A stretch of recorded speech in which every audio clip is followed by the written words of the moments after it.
How many of you here this afternoon? I know, you're not. I mean, I can look at you and tell. It's a long afternoon, and they give me something as exciting as profitability, accounting stuff.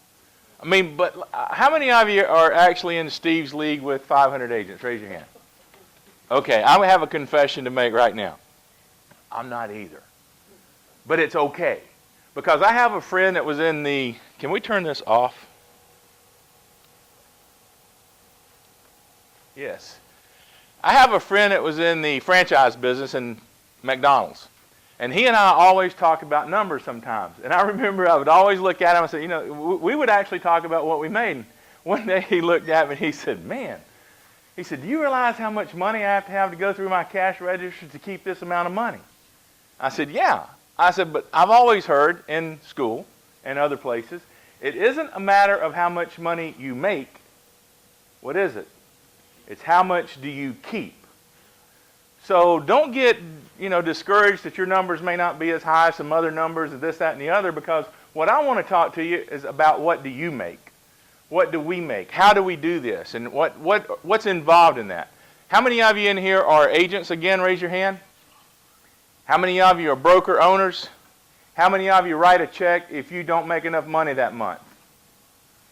All right. I mean, I'm serious. I mean, that's what I want to know, because sometimes it depends on what's in that checkbook as to whether we made money that month. And if you look at some people's business, and I'm going to be talking to you about several different things, and then we're going to talk to what I call street economics and street business for this, because I can give you all the stuff that's out of the MBA schools. I didn't go to one, but I can give it to you. But I'm going to give it to you the way that I understand it. And this is my first one. And this is like one semester of graduate school.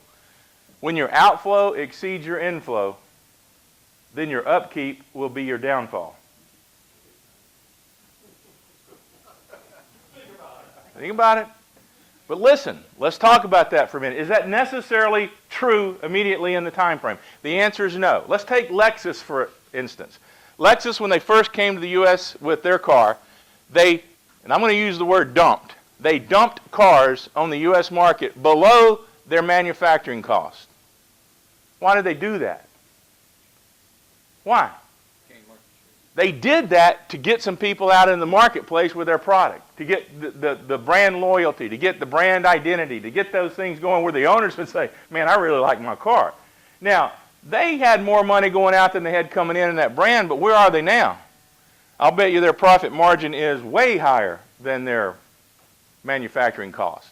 So there are some months, and maybe even years, depends on where we are now, and I don't have the silver ball, but Ken does, and I like Ken's comments. You keep hanging in there, we keep doing it, and we will come out the other side of this. Some of you are in some bad markets, some of you in some good markets. I'll listen to you. How many of you in good markets again? Raise your hand. How many of you in bad markets or challenging markets? Yeah, it's kind of moving around in the country in different places. So what I want to talk to you about, if you're broker owners or if you're an agent, it has a lot to do with profitability as to whether you stay in this business or not. Profit is not a bad word, contrary to what some people think.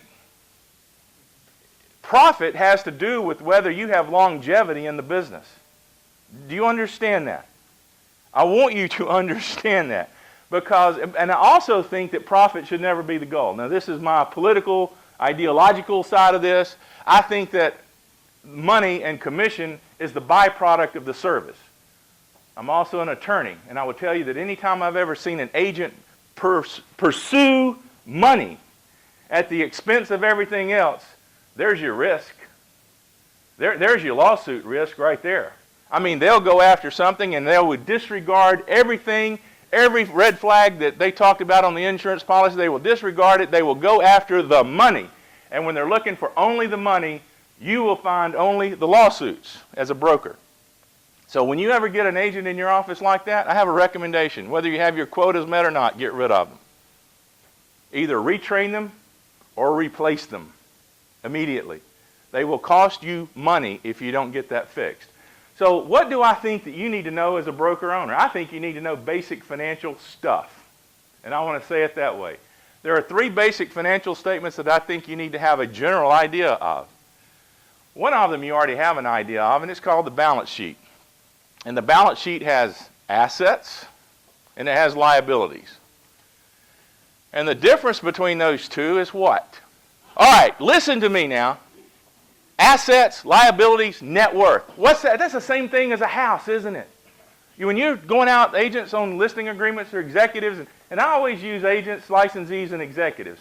And I'm going to be honest with you because I think Steve said it just a minute ago. Not everybody has reached the executive level. I mean, there are some agents in some realty executive's office can brighten the office by leaving it. So we have to be careful that we keep working with that. And I may get off on attitude in a little bit, even though my topic is profitability. I'm ADD, so I can't stay focused. So I may digress a little bit. But we've got to make sure that we understand the cash flow of what's going on. Basic balance sheet, assets, liabilities, net worth. House, what's it worth? What do I owe? What I have left over? You know, that's it. That's just it. But what does that really tell you? Can we give you a balance sheet that looks better than the company really may be? Well, Ford did a few years ago. You know, Ford had a recall on a bunch of cars, and they issued a balance sheet prior to that, and boom, guess what wasn't on there? The recall that was not announced. And so stockholders may have looked at it, you know, I'm making this stuff up, so don't worry about it. Stockholders may have looked at something that said, this company's in really good shape, so, you know, buy Ford stock. But in reality, they had a lot of recalls that they had to go through and pay for, and boom, that recall is going to cost money. So the balance sheet was like one photograph in one moment in time. Can you think of that in that way? That's what a balance sheet is. It's a photograph at one moment in time. Boom, that's it for that very moment. The next day it could be totally different. What does your banker always want to talk to you about? He wants to talk to you about your P&L or income statement. And what is an income statement? I'm losing one over here. What's an income statement? It says this is what I generated in revenue, and this is what I used to generate that revenue, and this is what I have left over. We hope it's left over. You know, otherwise this is what I have to bring to the table with a check. So we look at an income statement, it says, boom, over some period of time. It could be a week, it could be 30 days, it could be a quarter, it could be a year. Income statements encompass some time. So what we look at then is said, okay, we started this time period here. We have generated this revenue, however we do it, whether it's in the brokerage business only or mortgage and title insurance or whatever else, whatever revenue center you have, then you have this generating money on your income statement. And then you have expenses that are there to generate that revenue. In the brokerage business, what's your greatest expense? This is a rhetorical question. You may now respond.